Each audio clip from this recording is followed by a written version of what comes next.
শিবিরের কৌশল যেন গোয়েন্দা সংস্থাগুলোকেও হার মানায়। কেন এমন পথ বেছে নিয়েছিল তারা?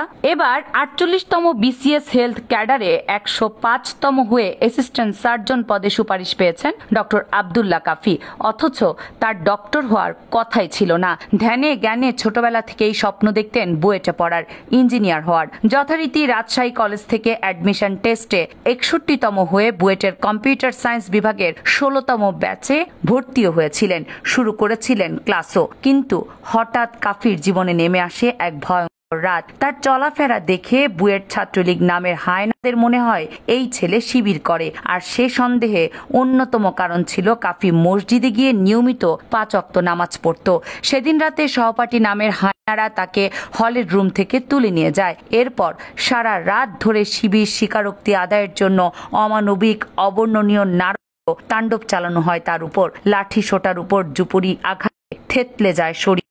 ভাগ্যক্রমে তিনি এরপরেও জীবিত ছিলেন, আবরার ফাহাদের মতো শহীদ হয়ে যাননি। পরের দিন সকালে সেই যে বুয়েট থেকে বের হয়ে যান, আর কখনো বুয়েটের মাটিতে ফেরেননি। পরে সেকেন্ড টাইম পরীক্ষা দিয়ে বরিশাল শেরেবাংলা মেডিকেলে চান্স পান, আর সেখান থেকেই পড়াশোনা শেষ করে এখন তিনি বিসিএস স্বাস্থ্য ক্যাডার। কাফি সে সময় ক্লাসমেট সঞ্জিদা সেনজিক স্মৃতিচারণে লিখেছেন, কাফি আমাদের সেকশনেই ছিল, মেবি 6 মাসের কম ক্লাস করেছিল। সে সময় তার হুট করে চলে যাওয়া নিয়ে আমরা যারা জানতাম না তারা অনেক অবাক হয়েছি। আল্লাহ ন্যায় বিচারক। কাফির এই সাফল্য দেখে সত্যিই ভালো লাগছে। শুধু বুয়েটের কাফি নয়, নামাজ পড়ার কারণে শিবির সন্দেহে ছাত্রলীগের নির্যাতনের শিকার হয়েছেন এমন হাজারো বিশ্ববিদ্যালয়ের শিক্ষার্থী। শুধু ছাত্রলীগ নয়, ছাত্রদলও এ কাজ করেছে 1991 থেকে 95 সালে ক্ষমতায় থাকাকালে। জাহাঙ্গীরনগর বিশ্ববিদ্যালয়ে কেবল মসজিদে নামাজ পড়ার কারণে কামরুল ইসলাম নামের একজনকে 1994 সালে বেধড়ক শহীদ করেছিল বিএনপির অঙ্গ সংগঠন ছাত্রদল। পরিস্থিতি এমন ছিল যে সেখানে গোপনে ওয়াশরুমে চুপি চুপি নামাজ পড়তে হয়েছে শিবির নেতাকর্মীদের। বিষয়টি নিয়ে অ্যাডভোকেট আব্দুর রহিম তার এক ভয়াবহ অভিজ্ঞতার কথা তুলে ধরেছেন, যা রীতিমতো গোয়েন্দা কাহিনীকেও হার মানায়। তিনি লিখেছেন, শিবিরের কেজা শাখাই হল জাহাঙ্গীরনগর বিশ্ববিদ্যালয় শাখা। কোরআন হাদিস পড়া, রিপোর্ট লেখার জন্য 10 থেকে 30 কিলোমিটার পর্যন্ত বাসে প্রতিদিন যেতে হতো। নামাজ পড়লেই সন্দেহ, এজন্য বাথরুমেও নামাজ পড়তে হতো। সকলেই ছদ্মনাম ব্যবহার করত। জাহাঙ্গীরনগর বিশ্ববিদ্যালয়ের শিবির 33 বছর নিষিদ্ধ সংগঠন ছিল। এই নিষিদ্ধ সময়ে তারা আন্ডারগ্রাউন্ডে কাজ করত।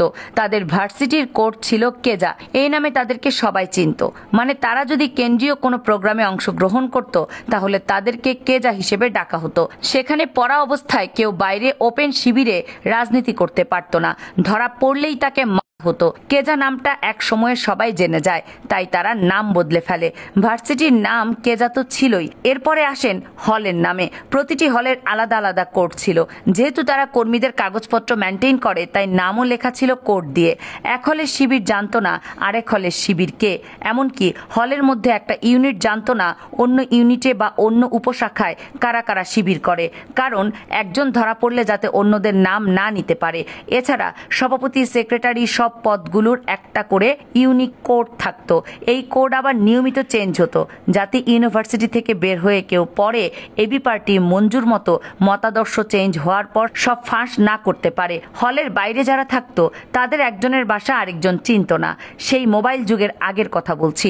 নির্দিষ্ট সময়ে সবাই নির্দিষ্ট স্থানে দেখা করত, কারণ একজনকে ধরলে যাতে আরেকজন বাসা দেখিয়ে দিতে না পারে। ভার্সিটির বন্ধু সার্কেল যে নামে চিনত সেটা তার আসল নাম ছিল না, অর্থাৎ সার্টিফিকেটের নাম না বলে বন্ধু মহলে সংগঠন কর্তৃক প্রদান করার নাম তারা ব্যবহার করত।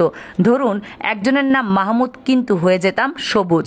এই একই কাজ জুলাই গণ অভ্যুত্থানের সময়ও করেছে শিবির। সাদিক কায়েমকে সবাই তার ছদ্মনাম সালমান নামেই চিনত। সেই নামেই সে জুলাইয়ে প্ল্যানিং এবং এক্সিকিউশনের কাজগুলো করেছে।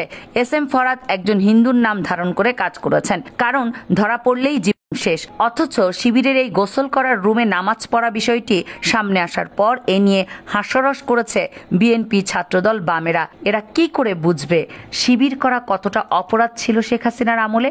বোঝারই কথা নয়। যে দলের নেত্রী রুমিন ফারহানারা এখনো স্বৈরাচারের দোসরদের সাথে গলাগুলি করে, তাদের এসব বিষয়ে মাথায় ঢোকার কথা নয়। দর্শক, আপনারাও কি তাই মনে করেন? তাহলে কমেন্টস করে জানান আপনাদের মতামত।